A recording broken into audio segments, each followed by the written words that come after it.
Olá pessoal, bem-vindos ao nosso podcast educativo sobre biologia. Eu sou Lira e hoje temos um tema muito importante e interessante para discutir, especialmente para quem ama gatos. Vamos falar sobre duas doenças que afetam nossos amigos felinos, FIV e FeLV. Para ajudar a gente a entender melhor essas doenças, convidamos o veterinário, o Dr. Igor. Bem-vindo, doutor. Bem-vindo, pessoal. É um prazer estar aqui. Para começar, Dr. Igor, o que são exatamente FIV e FeLV? São doenças de caráter viral que acometem principalmente o sistema imunológico dos felinos. As duas doenças têm esse tipo de característica. Então, consequentemente, doenças secundárias se tornarão constantes na vida desses pacientes. Mas isso não é uma sentença de morte para o animal. Ele só precisa de ter alguns cuidados a mais durante a sua vida para que tenha qualidade, certo? E quanto antes do diagnóstico, melhor o prognóstico. Então vamos começar falando um pouquinho mais sobre a FIV. Como os gatos podem contrair essa doença? Bom, pergunta importante, né? A FIV, ela tem a capacidade de passar de um animal para o outro de forma horizontal, ou seja, entre indivíduos. Então, um gato com contato com outro gato. Essa doença, o vírus é eliminado pela saliva e pelo sangue. Logo, é muito comum a transmissão por arranhadura e mordedura. E quais são os sintomas do FIV? No caso da FIV, doenças secundárias de cura difícil, linfadenopatia, quadros neurológicos costumam ser comuns e não tanto quanto a FeLV, mas a FIV também tem caráter oncogênico, ou seja, ela induz desenvolvimento de células cancerígenas. O gato tem muito problema com infecção urinária e respiratória. Então essas coisas, isso, essas duas situações são as que costumam aparecer. Então eu tô com meu gato e ele tá com uma doença, infecção urinária e não passa por nada. Pode ser um alerta. Pode ser.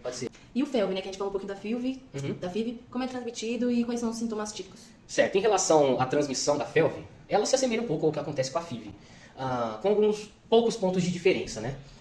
Falando da transmissão horizontal, ou seja, de indivíduo para indivíduo, o contato direto dos felinos, não necessariamente com arranhaduras ou mordeduras, pode ocorrer, porque ele é transmitido via saliva ou secreção nasal, certo? E aí tem também via aerosol, que é mais difícil, mas pode ocorrer, e fezes e urina. Outra pergunta dos sintomas típicos, né? Isso. Tá. Então, assim como ocorre na FIV, imunodeficiência, basicamente, né? Ele também atinge as células do sistema imunológico do animal. Então, também podem ocorrer essas doenças doenças secundárias de difícil tratamento. Porém, a capacidade do vírus da FeLV oncogênica é um pouco maior. Então, é muito comum o animal desenvolver leucemia, porque o vírus atinge a medula óssea do paciente, certo? E aí isso acaba causando mutações ali e leucemia, né? Que é o câncer do sangue que a gente costuma falar. E também linfoma. Linfoma é um câncer muito agressivo, muito associado aos felinos positivos para FeLV. Essa é a relação. Mas isso, tipo, nos casos que é diagnosticado tarde a FeLV? Sim. Assim, os tratamentos, existem tratamentos alternativos. Eles têm uma capacidade de reduzir esse potencial oncogênico da FeLV. Não 100%, certo? Mas o linfoma em si, se for diagnosticado mais inicialmente, o tratamento não da FeLV, do linfoma, ele pode ser melhor. Existe a quimioterapia, muitas vezes tem que fazer um procedimento cirúrgico para retirada do tumor, vai depender da idade do animal, estado nutricional. Estado nutricional é algo que pacientes de FIV e FeLV não tratados ou diagnosticados chegam num ponto bem debilitante, né? Eles ficam bem anorexos mesmo, assim. Mas enfim, então no caso da FeLV, diferente da FIV, esses casos de neoplasia são bem comuns. Tanto de leucemia, que é o que dá nome, inclusive, ao vírus, né? Mas também de linfoma e outros tipos de neoplasias. E os diagnósticos dessa doença, doutor Igor, como que a gente faz? O diagnóstico, ele ocorre de uma maneira, com associação de fatores, basicamente. Então, na clínica, a primeira coisa que acontece quando um animal chega na clínica, a gente faz o exame físico. A gente palpa o bicho. Depois a gente faz temperatura, depois a gente vê coloração de mucosa, tudo isso. Vamos supor que nesse exame a gente já começou a notar linfadenopatia. Certo. Se ele tiver anêmico, a chance de ser FeLV também é grande, então as mucosas não vão estar hipocoradas, né? Ela tem que estar sempre um pouco rosada. Então ela está mais branquinha, assim, acima provavelmente está anêmico. Então são dois pontos de indicação de diagnóstico, o exame físico é bem importante. Certo. Além disso, a anamnese com o tutor. Qual é a história desse felino, né? Se ele foi resgatado, se ele foi pego adulto, filhote.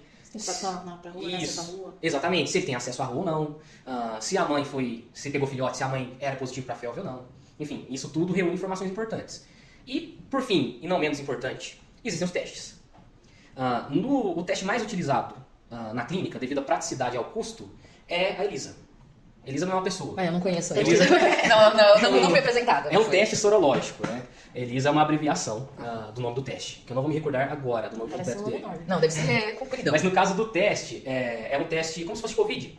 Você pinga a amostra, no caso de Covid era de secreção nasal, né, que pingava ali. No caso de FIV e FeLV, a gente pega uma amostrinha de sangue, normalmente sangue, mas pode ser plasma separado também, mas é difícil, né, separar plasma na clínica. Então a gente pega uma amostra de sangue, coloca no teste, e ele indica se o animal é positivo para FIV ou para FeLV, para os dois. No caso de FeLV, de FIV, perdão, ele faz identificação de anticorpos. Então ele é um teste sorológico.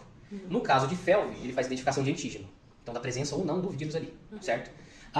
Os testes, normalmente, a gente classifica eles de acordo com sensibilidade e especificidade. Né? Se ele é confiável ou não. E isso varia de 90% até 98%. Só que alguns cuidados devem ser tomados em relação ao teste. Primeiro de tudo, se o gato testou negativo, você levou na clínica hoje, testou negativo, volte em 60 dias para fazer o teste de novo. Porque se ele teve contato muito recente com o vírus, ele não tem uma carga viral circulante suficiente para que o teste dê positivo. Certo? Entendi. Então vamos supor que 5 dias antes ele pegou. teve contato com um dos vírus. A replicação não é o suficiente para que aponte o resultado positivo no teste. Entendi. Então isso seria um falso negativo. Para evitar o falso negativo, a gente faz esse protocolo. Testa hoje e volta em 60 dias para testar de novo. Certo? Tem que ser 60, tipo, não antes nem. É bom, esse é um tempo viável para que o animal chegue em um pico de viremia. Certo? E aí vai acusar o exame. Outra situação, filhote. Se o filhote estava amamentando recentemente, ele recebe imunidade passiva da mãe. E por mais que ele tenha o vírus circulante. Então é como se ele estivesse tomando um soro ali, né? Por um tempo da mãe. E isso mantém a carga viral baixa. Se você fizer o teste, vai dar negativo também. Então em filhotes, a gente faz o teste depois da 16ª semana de vida. Que já é tempo suficiente para que a imunidade passiva deixe de fazer efeito. Certo? E é o mesmo protocolo. Deu negativo, 60 dias de novo, faz o teste novamente. Este é o método padrão que existe para diagnóstico. Também existem outros exames. Por exemplo, o PCR, né? Que é nada mais nada menos que a reação em cadeia de polimerase. Não, só dei PCR. O que ele faz? A gente pega a amostra de sangue. Se o animal for positivo, o vírus da FIV-FeLV estará na amostra. Então a gente tem um primer que identifica o vírus dentro da amostra e amplifica esse DNA. Muito bom. E ele consegue fazer o diagnóstico antes do que esse teste de ELISA, esse teste de clínica que a gente faz. Só que ele é financeiramente inviável.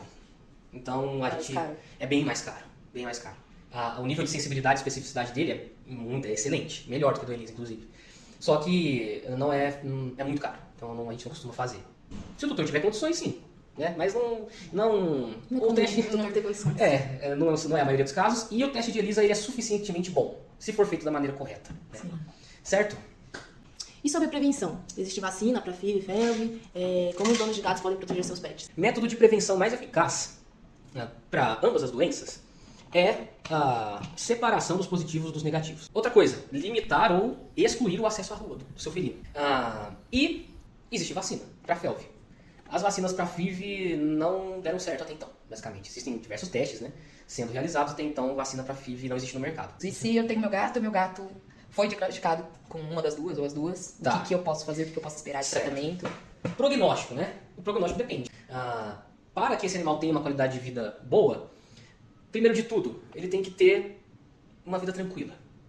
Gato costuma se estressar com algumas coisas. Então, qualidade de vida para o bicho. Né? Nutrição, muito importante.